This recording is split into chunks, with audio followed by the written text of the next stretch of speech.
I love a great NFT project, and yours is a little bit different. It aims to be the first carbon negative NFT. Can you give a real quick overview of what Cosmic Critters is about and what makes it unique? Yeah, so like you said, we are aiming to be the first carbon negative project. Again, coming from my content, I've had a lot of exposure from people who were outside of the industry and, just had an outside perspective. And very, very often we all hear the argument, whether it's legitimate or not, one of the first arguments here is, oh, NFTs are bad for the environment.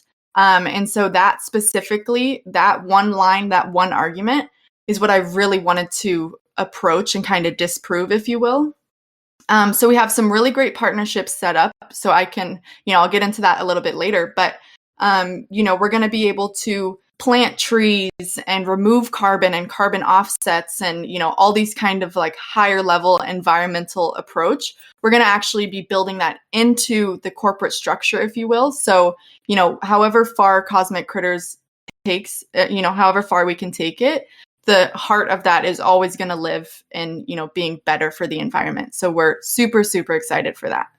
So help me out a little bit with how a non-cosmic critter NFT would be bad for the environment. Is it just the thought of it's digital and therefore it's always going to take energy to show and produce, and the blockchain takes energy? Is that kind of the argument that NFTs are bad for the environment? Yeah. And so I'm not really of the belief that they are bad for the environment, but the argument that is being brought up, of course, is that these proof of work blockchains take these massive amounts of energy. Now, obviously, the irony of that is if you compare the industries that they're disrupting, the emissions that are being set off by the cryptocurrency market as a whole is a tiny, tiny fraction of, the banking system, like the traditional banking system. And obviously the argument there is, well, the adoption is only a fraction of. And so, that's why I think it's kind of the perfect opportunity to help cryptocurrency and NFT projects build that into their corporate structure. Because again, if cryptocurrency is the future, right? If we're going to replace voting and movies and music and all these crazy different massive industries, we have to do it better than those industries before us did. So again, the argument lies against these other projects that they're on these proof of work, that it's massive, massive amounts of computer power. Proof of work with miners has some wasted energy. So, it's pulling at kind of all of those heartstrings again, which I think leads us in the perfect position to start it from the ground up in a very green way.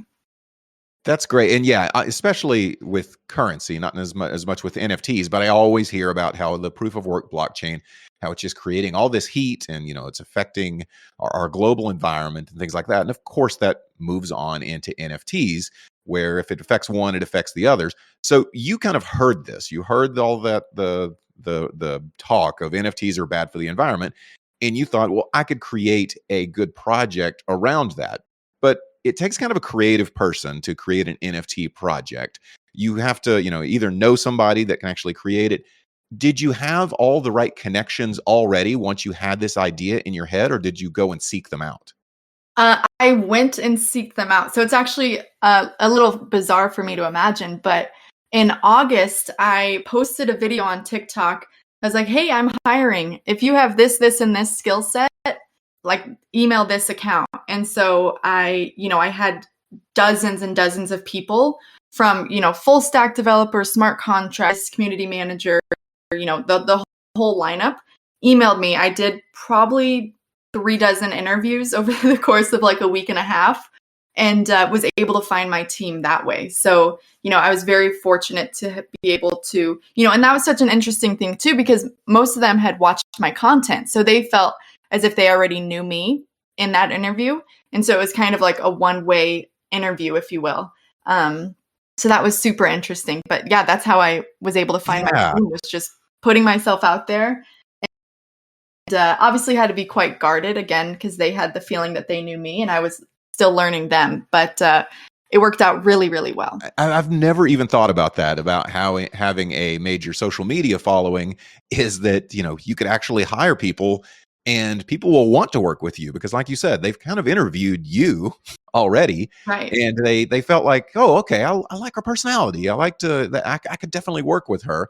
And then for you to have to kind of match up and get to know them in a quick and short period of time, that makes it a little different. I can say I completely agree with this because I've consumed your content already via TikTok, and now I'm talking with you, and I do I have that little bit of I feel like connection to you because I've already heard you speak. I knew what you would sound like. I knew, yeah, I knew everything already to before I spoke with you, so I can completely see that. But it's also very interesting to me that you were able to hire the talent you need for a major project, without knowing them first. It really just shows kind of how small of a world we can be on here. Now on That's so Twitter, Web3. yeah, That's that so is. Web3. You know, like the whole community aspect of like, and we're starting to see these huge brands and celebrities do this. It's like that person.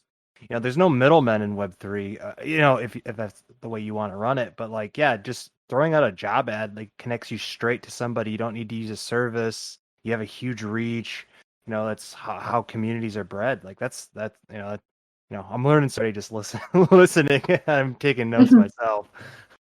Well, Yeah. of just how to build, and I think that's what. By the time we walk away with this, I think Taylor will teach us a lot on how to build. She's already, we've went from a 0 follower TikTok account to now 400,000 plus, and then we're gonna kind of leverage that into a full-fledged project, hiring and everything from in there.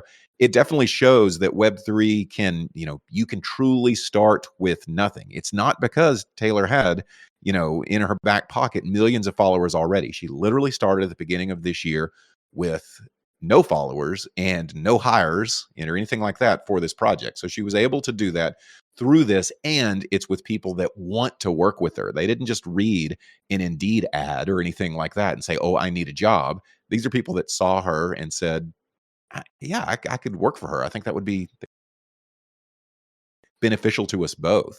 So on Twitter, you revealed a look at what I assume are the pods that the critters come in.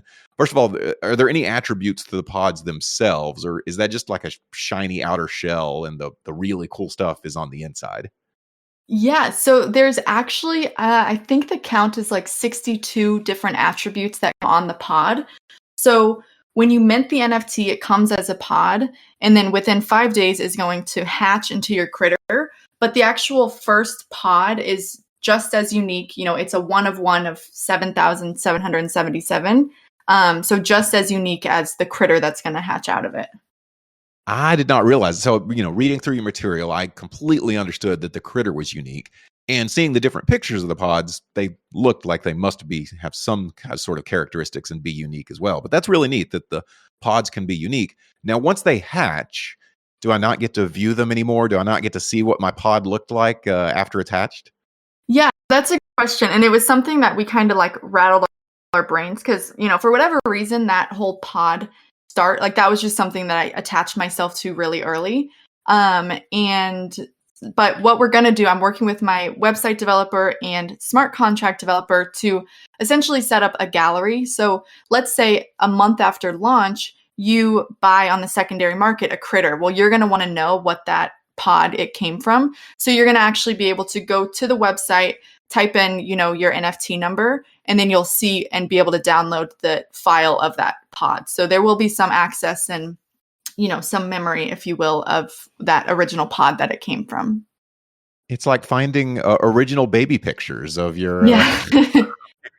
of your adoptee if you were to buy this critter that's already been hatched. That's really cool. So now, is there going to be, and you don't have to spill the secret sauce here, but is there going to be correlation to what the pod looks like to what is inside? If there's a certain color scheme on the pod, is that similar color scheme going to be inside the pod for the critter?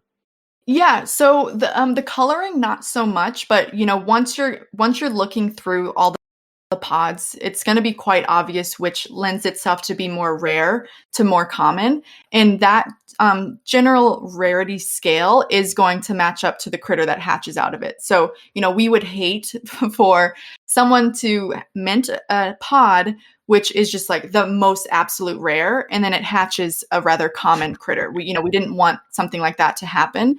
And so there is a correlation on the general scale of rarity to match that of the critter. I'm glad to hear that, because I did think of that as I was going to get so excited to get this pod, and it was really super rare, and out comes out of it, something very common, and I'd feel kind of a letdown. So yeah, I think that was very smart of you to be able to do. How's the feedback been? I know you haven't, unless you've done it in the last 12 hours or so, but how's the feedback been on the pods design so far? Because I know people have seen those, even though they haven't seen the critters as much. Yeah, so the feedback has been really good. It's funny because in my mind, and again, I started this project 12 weeks ago, so it's taken us, a couple months to get to this point. But I just really liked kind of like 90s memorabilia, 90s nostalgia, stuff like that. So I really attached myself to Tamagotchis. And that's where the inspiration came from these pods, is to be very like, it should remind someone of a Tamagotchi. And so that also kind of plays into it taking time to hatch. Again, similar if you were a kid in the 90s, you and your friends, maybe this is more of like a feminine thing, but you have these Tamagotchis and you're waiting with your friends. Oh, did yours hatch yet? Oh, it did. Let me see what yours did. Oh, mine hasn't hatched yet. So the way it's going to work actually is after mint, there's a 48-hour window where nothing is going to happen. And then from there, there's a 72-hour window where the whole collection is going to start hatching. So, not based on rarity, not based on anything other than, just randomly done on chain. And so we'll start hatching. And so, again, the reason we wanted that to do that is to build in more intention for the community to bond and to talk to each other and to get involved and, to show off your artwork and to get excited. So, the window of time of how long these were going to hatch has scaled dramatically. When I started this 12 weeks ago, I was like, oh, I'm going to wait like 2 months for some of these to hatch. And then I was like, no, that's kind of ridiculous. So, we've kind of like been mix and matching, but, we've decided on this 5-day window, if you will. And again, the real intention was to get people excited, to show off the artwork. And it also kind of matches a little bit to the fictional story that's behind these critters as well. So yeah, that's kind of, the story on the pods, but super excited to have that piece in there, because understandably a lot of projects just have a reveal picture, and there's 24-hour window, and then the whole collection's revealed at once.